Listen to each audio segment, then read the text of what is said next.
Peace. Welcome back. Street 16 Podcast. Mike Barclift, Keith Crawford, Jeff McCOY, and Marco Valencia. We are in Music Theory Studios in Norfolk, Virginia. Shout out to DJ Kari.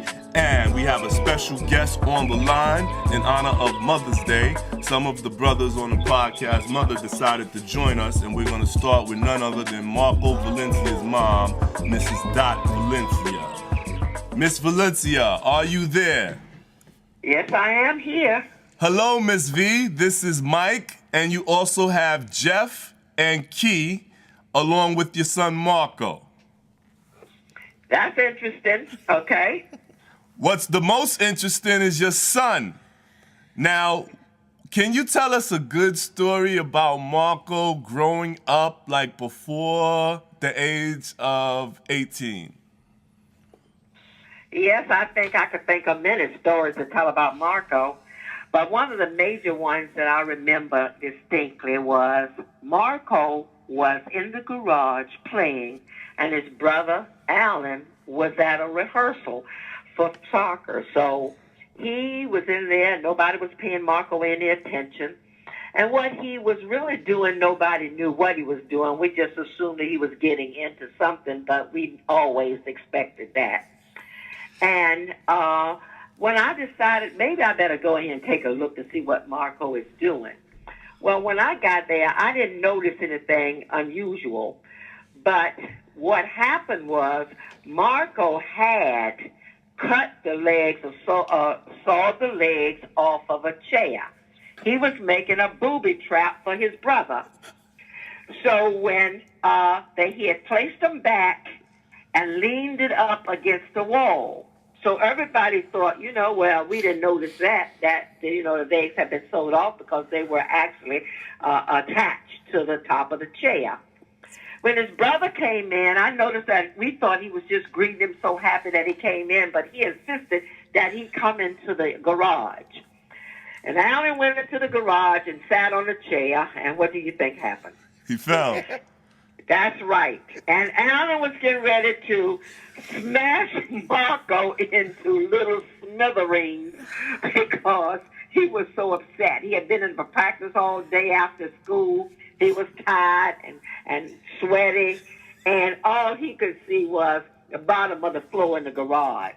Marco had stretched out, screaming, legs going up in the air, and thought that was the funniest thing he had ever seen and done.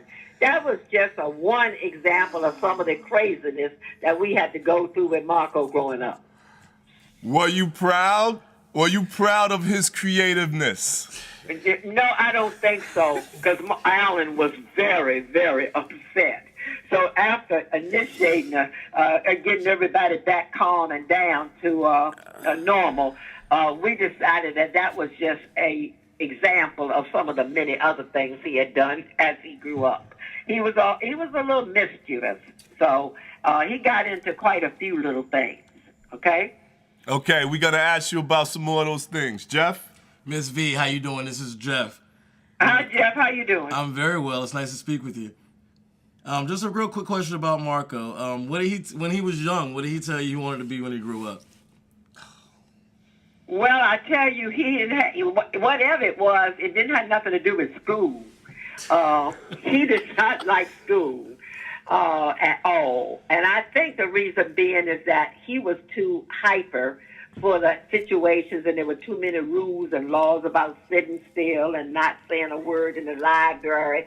So quite a few times I had to go over and talk to the librarian or the lady in the lunchroom because he kind of ended up sitting isolated quite a few times for not following the rules. I'm trying to think of some. I remember another time when everybody in the neighborhood was looking for Marco.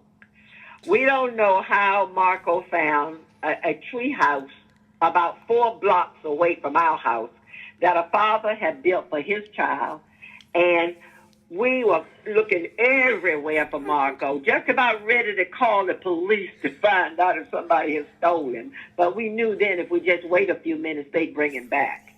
But anyway, everybody was looking all through the neighborhood, everybody getting excited, everybody getting frightful. And we keep walking until, we asked, had you seen Marco? He just graduated.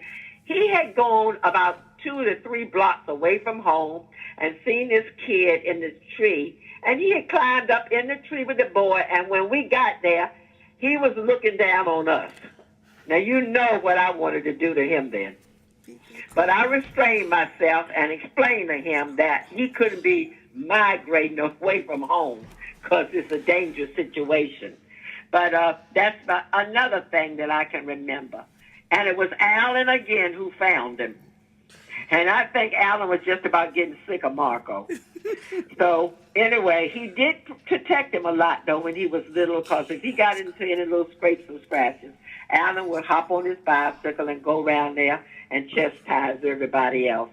But he didn't have to really do that, because by the time he got there, Marco had found about 3 or 4 bricks he was going to throw and about 2 or 3 sticks that he had picked up. So he was ready to protect himself. He has never been one to run from a fight, okay?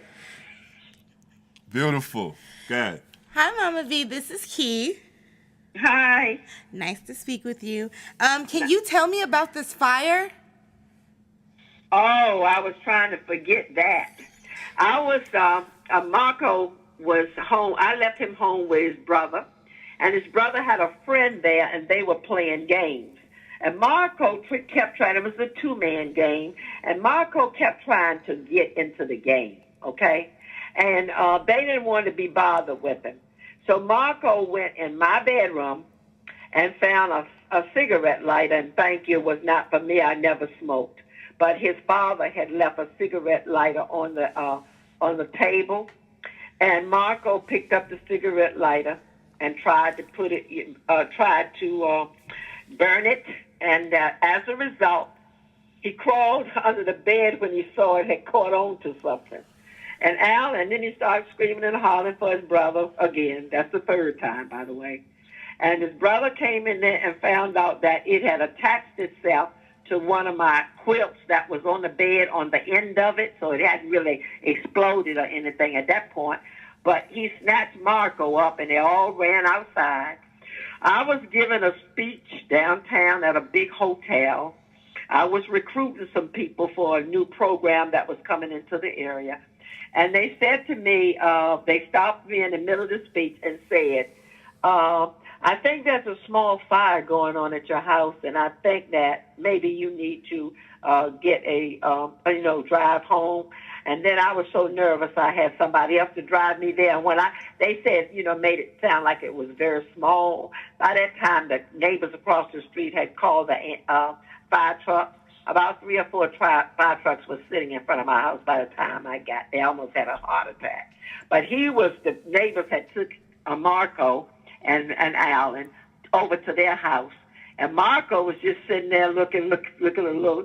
And Alan was explaining that Marco went into the bedroom and was playing with a lighter that his father had left on the table, and that he had set my quilt afire.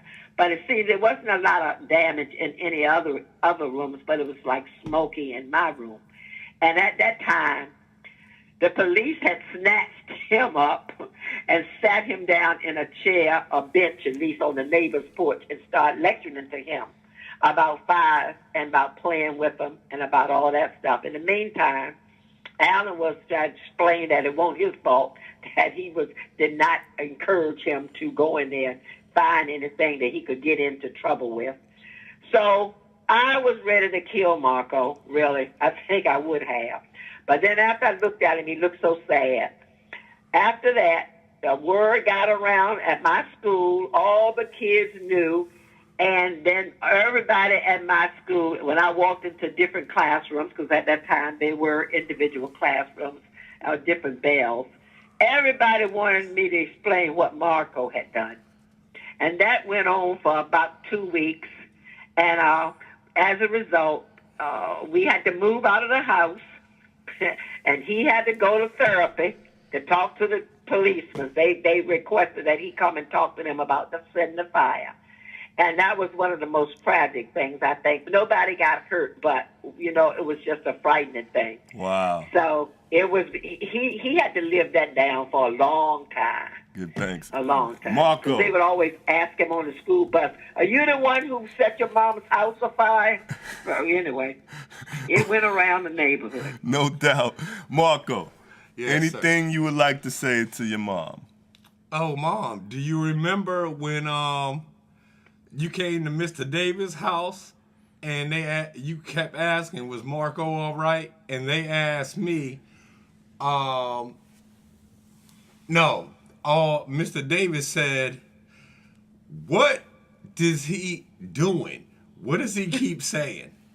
And what is the one thing I keep saying when you walked in the house at Mr. Davis' house when I went across the street? Can you remember that? I don't know what you said because I was too angry. That is I a great answer, Miss Valencia. You should remember what I said. I remember what I said. What? All I said was, my daddy gonna beat me. Your daddy did not beat you, so you need to stop that. I don't know why you always think your daddy. You know I didn't let your daddy beat nobody in that house. You got punished, but you didn't get beatings. Because I didn't believe in beating children. I believe in putting them in a room by themselves. But not today, because if you put them in a room by themselves, they got everything in there to play with, so they're glad to get away from them. Yeah, he took those out too. Marco, is there anything you like to say to your mother before we Oh let her yeah, go today? this is Mother's Day, Mom. I just want to say I love you. I appreciate you. You always been there for me. And Well, thank you, Marco. I'm tearing up. That's I know. what it is. I'm tearing up. I was going to say that about through it all, though, you have always been a compassionate person, and always been, always was a word about the sick, the shut-in, the kids that had disabilities. So believe it or not, you did take off that hard shelter that you carried and that front, because you are a very compassionate individual. And thank you so. And even though I've been through hell with you, I still love you too. Okay? All right, just let me say this. When me and Mike was on our way here, we stopped by McDonald's, and I don't know if it was a crackhead or a bum or whatever, but a lady asked me for some change, and I gave her some money. He did. That was just on the way here. He did. That's right. That's what I do too. You know I do. Well, thank you, Miss V. Thanks for joining us. We're going to have you on again to talk about Allen, okay? Okay. All right. All right. Thanks for joining us. Have a good night. And I want you to know that I've heard a lot of positive things about y'all's organization, because I know a lot of people. I taught school for 42 years, and as a result, I've seen a lot of people and met a lot of them, and you'd be shocked at how many people have stopped me in the grocery store and in the shopping center saying, and I'm real proud of y'all, because y'all are addressing all the things on your podcast that need to be addressed. And I have a lot of faith in the young people today, because they are fighters and they don't take no for an answer. And they are really, really going to make this place a different place. I think you will make a great impact on the others coming behind you. Talk to him, Mama V. Give thanks. Let him know. Mama V, before you go, can you just repeat after me, okay? Okay. This is Dot Valencia, and you are now listening to the Street 16 podcast. This is Dot Valencia, and I'm listening to the Street 16 podcast. Yes! Go. Okay. Thank you. Thank you so so much. much. Street 16 Love you. podcast. Thank you. It was some fun. Okay, bye-bye. Bye-bye.